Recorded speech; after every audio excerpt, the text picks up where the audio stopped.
what we have is we have cases, so these are all different types of courts we have in Germany. So this is like the most important part, ordentliche Gerichte, ordinary courts. It's basically normal civil courts.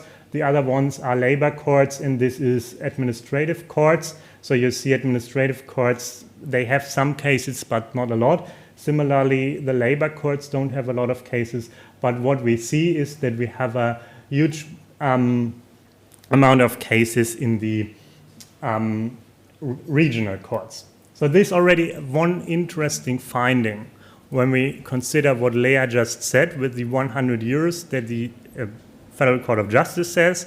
What plaintiffs' law firms often claimed at the beginning was 5,000 euros, and now you have to kind of understand the German court system. So we have two types of courts of first instance in the civil courts. These are the district courts, Amtsgerichte, and the regional courts, Landgerichte. And the difference is, these are basically, the Amtsgerichte district courts, they are basically small claims courts for cases up to 5,000 euros.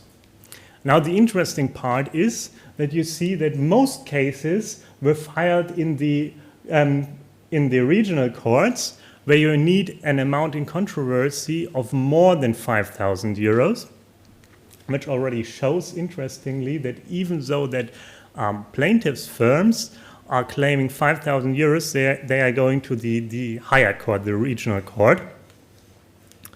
Why is this? Because plaintiffs' firms, they don't have so much the interest of their client in mind, but also their own fees that they can earn. And this is, in Germany, based on the amount in controversy. And to explode these numbers, what they do is they put in additional claims.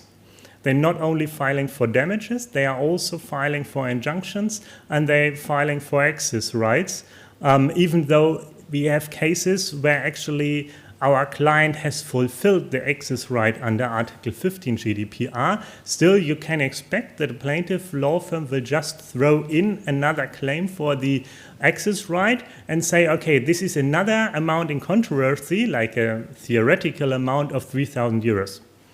Already means that you earn more fees. And this is interesting again because, as Lea already said at the very beginning, the legal cost insurance probably picks up the fees. So the law firm, the plaintiff's law firm, has already made money just by filing this claim, not depending whether they win or not. And the consumer actually doesn't have any benefit from it, because what do they actually want with this data that they have already gotten? So what our data set shows basically already in this very simple distribution of court decisions is that there's a large amount of these damages claims that are not driven by the interest of the consumer of getting the actual damage, but that are also driven by other factors, are likely by plaintiff firms' interest in getting additional fees without getting any benefit for the client. Okay.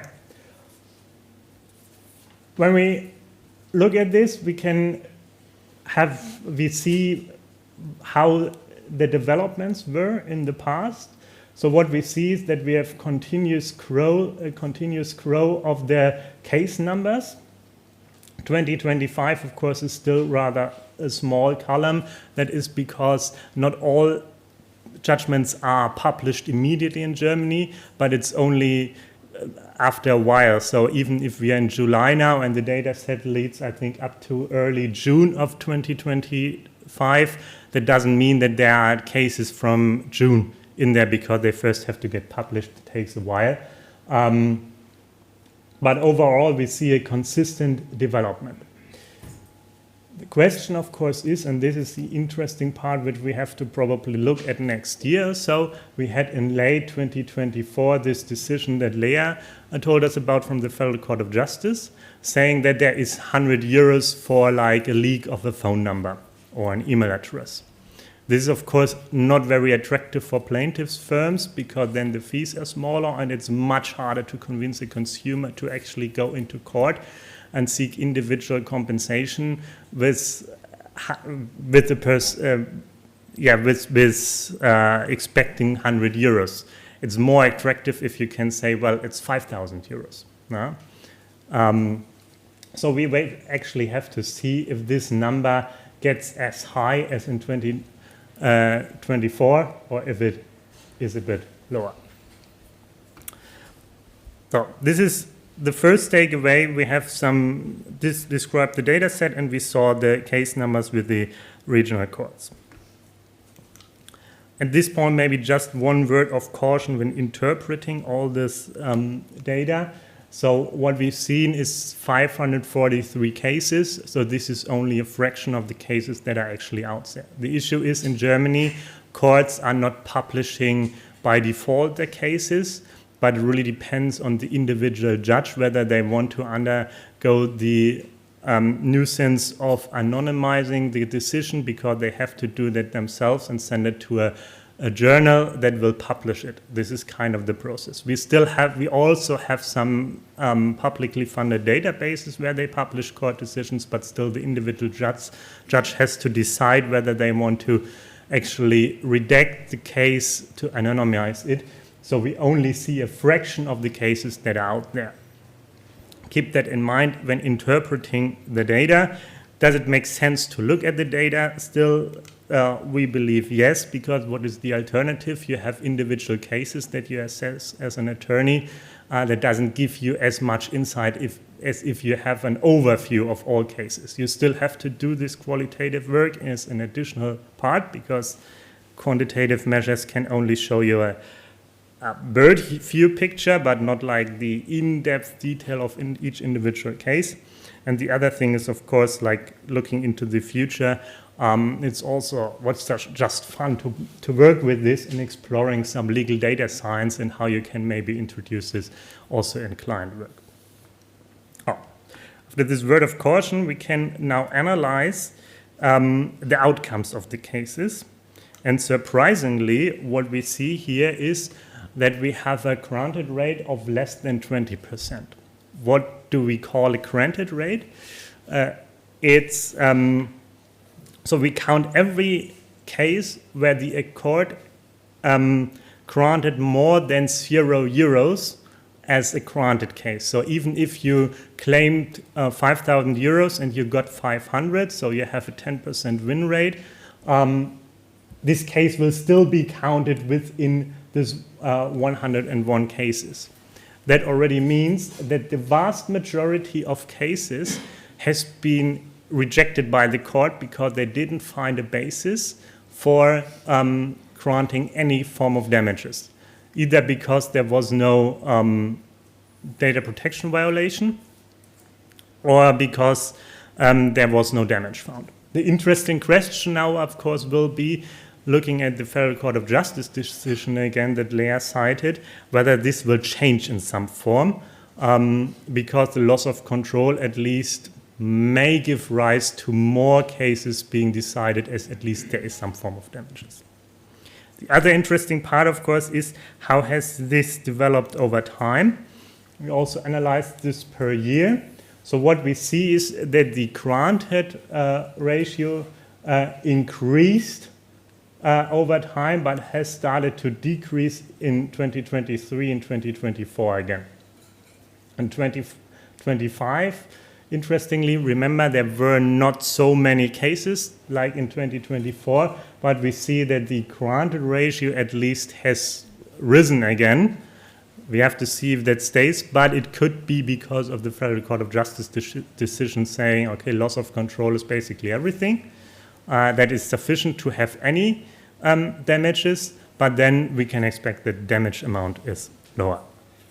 And that actually brings us to the next slide, because we can also see, interestingly, that the granted ratio has risen. We see that the trend line, when you apply some statistical equation here, that you can get a trend line in purple here that shows that the damages that were awarded decrease. So what we see is we have a few cases up here where 10,000 euros were granted.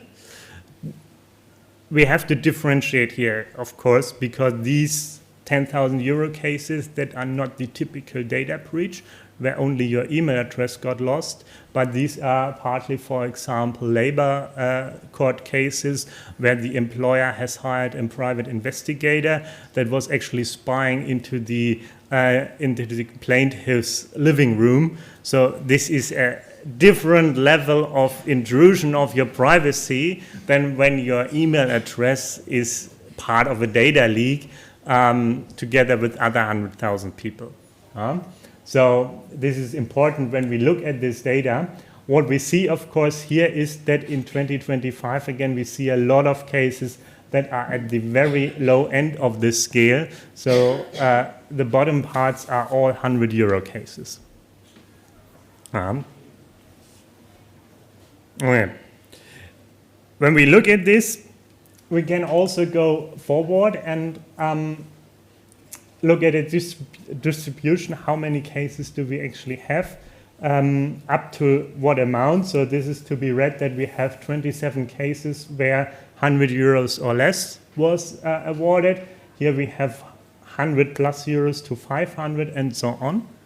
And the interesting part now again is when we talk about what Lea was also touching upon is the threshold of seriousness.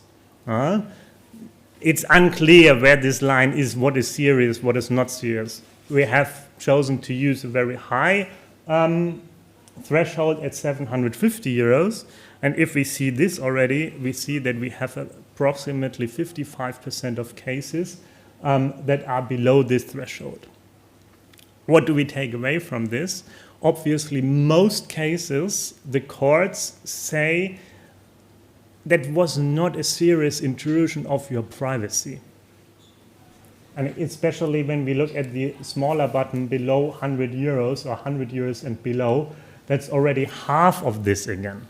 Half of the 55% is already again below €100. So what we see from this is that at least in the published case law, most courts say, well, this is not really serious. We give you some money because the ECJ says that we have to give money for every data violation where you have any form of damage, but the damage is not really serious, so you just get a small amount.